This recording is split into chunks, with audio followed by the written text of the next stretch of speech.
ZEE5 ಇರುವಾಗ ನೀವು ನಿಮ್ಮ ನೆಚ್ಚಿನ ಶೋಗಳನ್ನ ಎಂದಿಗೂ ಮಿಸ್ ಮಾಡಿಕೊಳ್ಳುವುದಿಲ್ಲ. ಅದು ಸಂಪೂರ್ಣ ಉಚಿತವಾಗಿ. ನಾನು ಚಿಕ್ಕವಳಿದ್ದಾಗ ಆಟ ಆಡೋದಕ್ಕೂ ಪಾರ್ಕಿಗೆ ಬಂದಿರಲಿಲ್ಲ. ಕಾಲೇಜಿಗೆ ಹೋಗೋವಾಗ ಫ್ರೆಂಡ್ಸ್ ಜೊತೆಲೂ ಪಾರ್ಕಿಗೆ ಬಂದಿರಲಿಲ್ಲ. ಅದೆಲ್ಲ ಹೋಗ್ಲಿ, ಮದುವೆ ಆದ್ಮೇಲೆ ಗಂಡನ ಜೊತೆನೂ ಬಂದಿರಲಿಲ್ಲ. ಇವತ್ತು ವಿಶ್ವರೂಪ್ಗೋಸ್ಕರ ಪಾರ್ಕಿಗೆ ಬರೋ ಹಾಗಾಯ್ತು. ಸರು, ನಾವು ವಿಶ್ವರೂಪ್ಗೋಸ್ಕರ ಪಾರ್ಕಿಗೆ ಬರ್ಲಿಲ್ಲ ಅಂತಿದ್ರೆ ವಯಸ್ಸಾದ್ಮೇಲೆ ವಾಕಿಂಗ್ ಮಾಡಕ್ಕೋಸ್ಕರ ಆದ್ರೂ ಪಾರ್ಕಿಗೆ ಬರ್ಲೇಬೇಕಾಗಿತ್ತು. ಖಂಡಿತ ದುರ್ಗಾ, ಈ ಪ್ರಾರ್ಥನಾ ಕೊಡ್ತಿರೋ ಟೆನ್ಷನ್ಗೆ ಈ ವಯಸ್ಸಲ್ಲೇ ಬಿಳಿ ಕೂದಲು ಬರುತ್ತೆ ಅನ್ಸುತ್ತೆ. ಆಮೇಲೆ ಬೇಡದಿರೋ ಕಾಯಿಲೆಗಳೆಲ್ಲ ಅಂಟ್ಕೊಳ್ಳುತ್ತೆ ಅನ್ಸುತ್ತೆ. ಅದಕ್ಕೆ ನಾವು ವಾಕಿಂಗು ಎಕ್ಸಸೈಸು ಎಲ್ಲ ಮಾಡಬೇಕು. ಈ ಲಾಫಿಂಗ್ ಕ್ಲಬ್ಗೆ ಹೋಗ್ಬಿಟ್ಟು ನಗು ಬರಲಿಲ್ಲ ಅಂದ್ರೂ ಕಿಸಿ ಕಿಸಿ ಅಂತ ನಗ್ಬೇಕಲ್ಲ, ಅಂತ ಪರಿಸ್ಥಿತಿ ಬರುತ್ತೆ ಅಂತ ಅನಿಸ್ತಿದೆ. ಅತ್ತೆ, ನಾನು ನಿಮ್ಗೊಂದು ಹೇಳು. ಈ ನಿಮ್ಮ ಮುಖದಲ್ಲಿರೋ ನಗು ಸಾಮಾನ್ಯ ಅಲ್ಲ ಅಂತ ಅನಿಸಿದೆ ಅಲ್ವಾ ಸರು? ಹೌದಕ್ಕ, ನೀವು ಕರೆಕ್ಟಾಗಿ ಹೇಳಿದ್ರಿ. ಇವತ್ತು ಅತ್ತೆ ಮುಖದಲ್ಲಿರೋ ನಗುನಲ್ಲಿ ಏನೋ ಒಂದು ನೆಮ್ಮದಿ ಇದೆ. ನೀವು ಹೇಳ್ತಿರೋದು ಸತ್ಯ. ಈ ನಗುಗೆ 100 ಕಾರಣ ಕೊಡ್ಬೋದು. ಆದರೆ ಫಸ್ಟ್ ಏನು ಗೊತ್ತಾ, ವಿಶ್ವರೂಪು ನಮಗೆ ಸಿಗ್ತಿರೋದು, ಆಮೇಲೆ ಆ ಪ್ರಾರ್ಥನಾ ವಿರುದ್ಧ ಸಾಕ್ಷಿ ಕೊಡ್ತಿರೋದು. ಅವ್ರು ಸಾಕ್ಷಿ ತಂದು ಕೊಟ್ಬಿಟ್ರೆ ನಮ್ಮ ಮನೇಲಿರೋ ಎಲ್ಲ ಪ್ರಾಬ್ಲಮ್ಸು ಸಾಲ್ವ್ ಆಗುತ್ತೆ. ಆಗ ನಾವೆಲ್ಲರೂ ಸಮಸ್ಯೆ ಇಲ್ಲದೆ ಖುಷಿಯಾಗಿರ್ಬೋದು. ನಿಮ್ಮ ಮುಖದಲ್ಲಿ ಯಾವಾಗಲೂ ನಗು ಅರಳಿರುತ್ತೆ. ಈ ನಗು ಇಡೀ ಮನೆಗೆ ಬೆಳಕಾಗುತ್ತೆ ಅತ್ತೆ. ಆ ನಗು ನಮ್ಮ ನಗುನ ಬೆಳೆಸತ್ತೆ. ಆದ್ರೆ ಅದಕ್ಕೆ ವಿಶ್ವರೂಪ್ ಬರ್ಬೇಕಷ್ಟೆ. ಬರ್ದೇ ಎಲ್ಲೋಗ್ತಾರೆ ಸರು, ಬಂದೇ ಬರ್ತಾರೆ. ಬಟ್ ಇಷ್ಟೊತ್ತಿಗೆ ಬರಬೇಕಿತ್ತು, ಯಾಕಿನ್ನೂ ಬಂದಿಲ್ಲ? ಅತ್ತೆ, ಎಲ್ಲ ಡಿಪೆಂಡ್ ಆಗಿರೋದು ವಿಶ್ವರೂಪ್ ಮೇಲೆನೆ. ಒಂದ್ಸತಿ ಅವ್ರಿಗೆ ಕಾಲ್ ಮಾಡಿ. ಹಾಂ, ಮಾಡ್ತೀನಿ.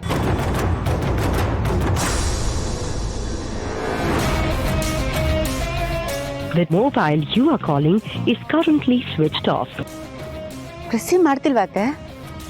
ರಿಸೀವ್ ಇರ್ಲಿ ದುರ್ಗಾ, ಫೋನ್ ಸ್ವಿಚ್ ಆಫ್ ಬರ್ತಿದೆ.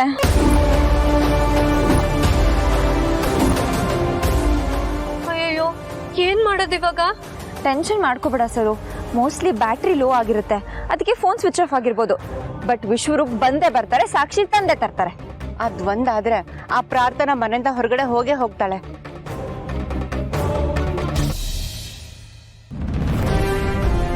ಏನಾಗ್ತಾ ಇದೆ ಅಂತಾನೆ ಅರ್ಥ ಆಗ್ತಾ ಇಲ್ಲ. ದಿನಕ್ಕೊಂದು ಪ್ರಾಬ್ಲಮ್ ಅಂದರೆ ಇವತ್ತು ಪೂರ ಒಂದು ಪ್ರಾಬ್ಲಮ್. ಯಾಕಭಿ, ಏನಾಯ್ತು? ಇನ್ನೇನಾಗಬೇಕು ಅಂತ ವಿಶ್ವರೂಪ್ ಕಾಣ್ತಾ ಇಲ್ಲ. ಅವತ್ತಿಂದ ಒಂದು ಕೆಲಸನೂ ಸರಿಯಾಗಿ ಆಗ್ತಾ ಇಲ್ಲ. ಅವನಿದ್ದಿದ್ರೆ ನಾನು ಹೇಳಕ್ಕೆ ಮುಂಚೆನೇ ಎಲ್ಲ ರೆಡಿ ಮಾಡಿರ್ತಿದ್ದೆ. ನಾನು ಹೋಗ್ತಿದ್ದೆ, ಸೈನ್ ಆಗ್ತಿದ್ದೆ, ಮೀಟಿಂಗ್ ಅಟೆಂಡ್ ಮಾಡ್ತಿದ್ದೆ, ಮುಗೀತಿತ್ತು. ಆದರೆ ಈಗ ಎಲ್ಲ ಕೆಲಸ ಅರ್ಧಂಬರ್ಧದಲ್ಲೇ ನಿಂತಿದೆ. ಯಾವುದೂ ಈಸಿಯಾಗಿ ಆಗ್ತಿಲ್ಲ. ಹಾಗೆಲ್ಲ ನಾವು ಇನ್ನೊಬ್ಬರ ಮೇಲೆ ಡಿಪೆಂಡ್ ಆದ್ರೇನೆ ಅಭಿ ಈ ಥರ ಎಲ್ಲ ಪ್ರಾಬ್ಲಮ್ ಆಗೋದು. ಒಂಥರ ವಿಶ್ವರೂಪ್ನ ಇನ್ನೂ ಬಾಂಧ್ಯ ರಾಂಗ್. ಅವನು ನನ್ನ ಅಸಿಸ್ಟೆಂಟೇ ಇರ್ಬೋದು, ಆದರೆ ಅವನನ್ನು ನನ್ನ ಸ್ವಂತ ತಮ್ಮನಿಗಿಂತ ಹೆಚ್ಚಾಗಿ ನೋಡ್ಕೊಂಡಿದ್ದೀನಿ. ಅವನೊಬ್ಬ ಕೆಲಸದವನು ಅಂತ ಈ ಮನೇಲಿರೋ ಒಬ್ಬರೂ ಯೋಚನೆ ಮಾಡಿಲ್ಲ.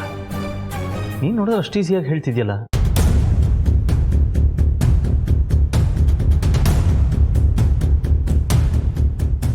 ಐ ಮೀನ್ ವಿಶ್ವರೂಪ್ ಅಂತ ಅಲ್ಲ ಅಭಿ, ನಾನು ಹೀಗೆ ಜನರಲ್ ಆಗಿ ಹೇಳಿದೆ. ವಿಶ್ವರೂಪ್ ಮೇಲೆ ನನಗೂ ತುಂಬ ಗೌರವನೇ ಇದೆ. ಬಟ್ ಇಷ್ಟು ದಿನ ಆಗದೆ ಇರೋದು ಈಗ ಆಗ್ತಾ ಇದೆಯಲ್ಲ. ಅವನು ಯಾವತ್ತೂ ಈ ಥರ ಎಲ್ಲ ಹೋದವನೇ ಇಲ್ಲ. ಇದಕ್ಕಿದ್ದಂಗೆ ಕಾಣೆ ಆಗಿದ್ದಾನೆ ಅಂದರೆ ಏನು ಮಾಡೋದು ಅಂತ ಗೊತ್ತಾಗ್ತಾ ಇಲ್ಲ. ನಾನು ಎಲ್ಲ ಕಡೆ ವಿಚಾರಿಸ್ದೆ, ಯಾವ ಪ್ಲ್ಯಾಂಟ್ಗೂ ಹೋಗಿಲ್ಲ ಅವನು. ನೋಡೋಣ, ನಾಳೆ ತನಕ ವೆಯ್ಟ್ ಮಾಡ್ತೀನಿ. ಇಲ್ಲ ಅಂದರೆ ಏನು ಮಾಡ್ತೀಯ ಅಭಿ? ನಾಳೆವರೆಗೂ ಏನು ಇನ್ಫಾರ್ಮೇಷನ್ ಸಿಗಲಿಲ್ಲ ಅಂದರೆ ಪೊಲೀಸ್ ಕಂಪ್ಲೇಂಟ್ ಕೊಡ್ತೀನಿ.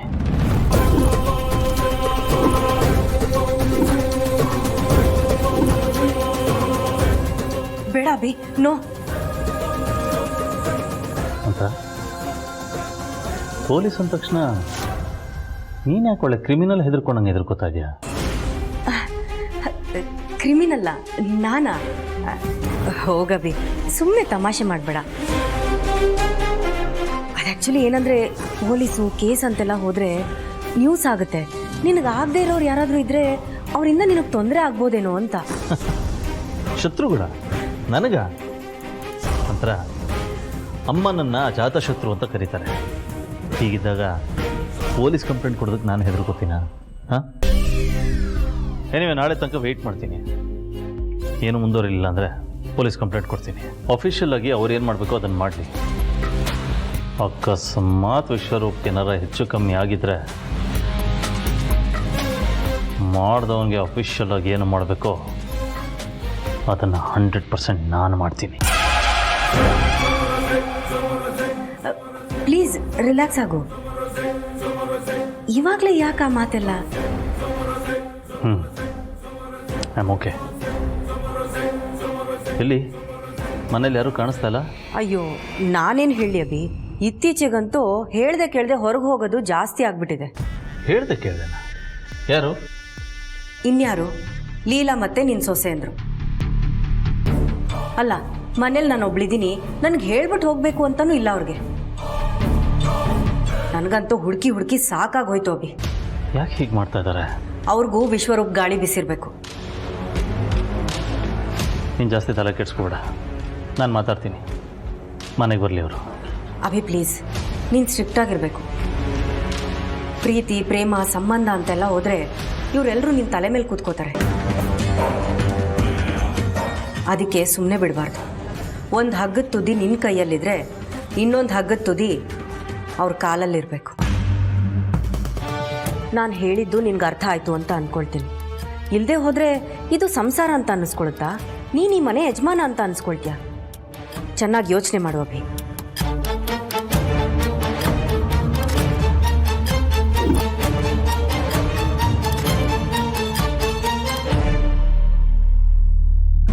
ಯಪ್ಪ, ಈ ಬಿಸಿಲು ನಮ್ಮ ಮನ್ಸು ಸುಡ್ತಿದ್ಯೋ ಇಲ್ಲ ನಮ್ಮ ಮನ್ಸಲ್ಲಿರೋ ಕಿಚ್ಚು ಸುಡ್ತಿದ್ಯೋ ನನಗೆ ಗೊತ್ತಾಗ್ತಿಲ್ಲ ಅಕ್ಕ. ಸರು, ಛತ್ರಿ ಹಿಡಿದ್ರೆ ಈ ಸುಡೋ ಬಿಸಿಲಿಂದ ಹೇಗಾದರೂ ಬಚಾವಾಗ್ಬೋದು. ಆದರೆ ಈ ಛತ್ರಿಗಳೇ ನಮ್ಮ ಜೀವನ ಚಕ್ರ ಹಿಡಿದಾಗ ನಾವು ಎಲ್ಲಿ ಓಡೋಕ್ಕಾಗತ್ತೆ ಹೇಳು? ಯಾಕೋ ಟೈಮ್ ಆಗ್ತಾ ಆಗ್ತಾ ನಾನು ಹೋಪ್ ಕಳ್ಕೊತಾ ಇದ್ದೀನಿ. ವಿಶ್ವರೂಪ್ ಬರ್ತಾರೋ ಇಲ್ವೋ, ನಾವಿಲ್ಲಿ ಸುಮ್ಮನೆ ಟೈಮ್ ವೇಸ್ಟ್ ಮಾಡ್ತಿದ್ದೀವಿ ಅಂತ ಅನಿಸ್ತಿದೆ ನನಗೆ. ನೀವೇ ಹೋಪ್ಸ್ನ ಕಳ್ಕೊಂಡ್ರೆ ನಾವೇನು ಮಾಡೋದು ಅತ್ತೆ? ಹೌದತ್ತೆ, ನಮಗೆಲ್ಲ ಧೈರ್ಯ ಹೇಳಿ ಕರ್ಕೊಂಡು ಬಂದಿದ್ದು ನೀವೇ ಈ ಥರ ಹೋಪ್ಸ್ ಕಳ್ಕೊಂಡ್ರೆ ನಾವೇನು ಮಾಡಬೇಕು? ನನಗಂತೂ ಇತ್ತೀಚೆಗೆ ಆ ದೇವ್ರ ಮೇಲಿರೋ ನಂಬಿಕೆನೇ ಕಳ್ಕೊಂಡ್ಬಿಟ್ಟಿದ್ದೀನಿ. ಎಲ್ಲ ಟೈಮಲ್ಲೂ ಒಳ್ಳೆಯವ್ರ ಕೈ ಹಿಡಿಬೇಕಾಗಿರೋ ಆ ವಿಧಿ ಬರೀ ನಮಗೆ ಮಾತ್ರ ಮೋಸ ಮಾಡ್ತಾನ, ಅಥವಾ ಜಗತ್ತಲ್ಲಿರೋ ಎಲ್ರಿಗೂ ಇದೇ ರೀತಿ ಆಗುತ್ತೋ ಏನೋ ನನಗೆ ಗೊತ್ತಾಗ್ತಿಲ್ಲ. ಇಲ್ಲ ಒಂದು ಸ್ವಲ್ಪ ಹೊತ್ತು ಕಾರಣ, ಮೋಸ್ಟ್ಲಿ ಬರ್ಬೋದು. ಎಲ್ಲತ್ತೆ, ಬೆಳಗ್ಗೆಯಿಂದನೂ ಕಾಯ್ತಾನೆ ಇದ್ದೀವಿ. ವಿಶ್ವರೂಪ್ ಬರೋದಿರ್ಲಿ, ಅವ್ರ ಕಡೆಯಿಂದ ಒಂದು ಫೋನ್ ಕಾಲು ಬಂದಿಲ್ಲ. ನಾವಾಗೆ ಫೋನ್ ಮಾಡ್ರು ಸ್ವಿಚ್ ಆಫ್ ಅಂತ ಬರ್ತಿದೆ. ನನ್ಗೆ ಯಾಕೋ ತುಂಬಾ ಭಯ ಆಗ್ತಿದೆ ಅತ್ತೆ. ನಾವಿಲ್ಲಿರೋದು ಬೇರೆ ಏಜೆಗೆ ಗೊತ್ತಿಲ್ಲ. ಬೈ ಚಾನ್ಸ್ ಅವ್ರೇನಾದ್ರೂ ಮನೆಗೆ ಬೇಗ ಬಂದ್ಬಿಟ್ರೆ? ಸರ್ ಒಂದು ನಿಮಿಷ, ರೂಪಾ ಕಾಲ್ ಮಾಡ್ತಿದ್ದಾಳೆ. ಹಲೋ ಮೇಡಮ್ ಎಲ್ಲಿದ್ದೀರಾ?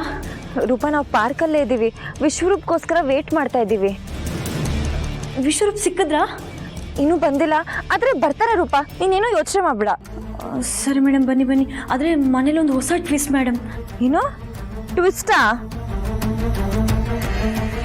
ಏನು? ಏಜೆ ಸರ್ ಮನೆಗೆ ಬಂದ್ಬಿಟ್ಟಿದ್ದಾರೆ.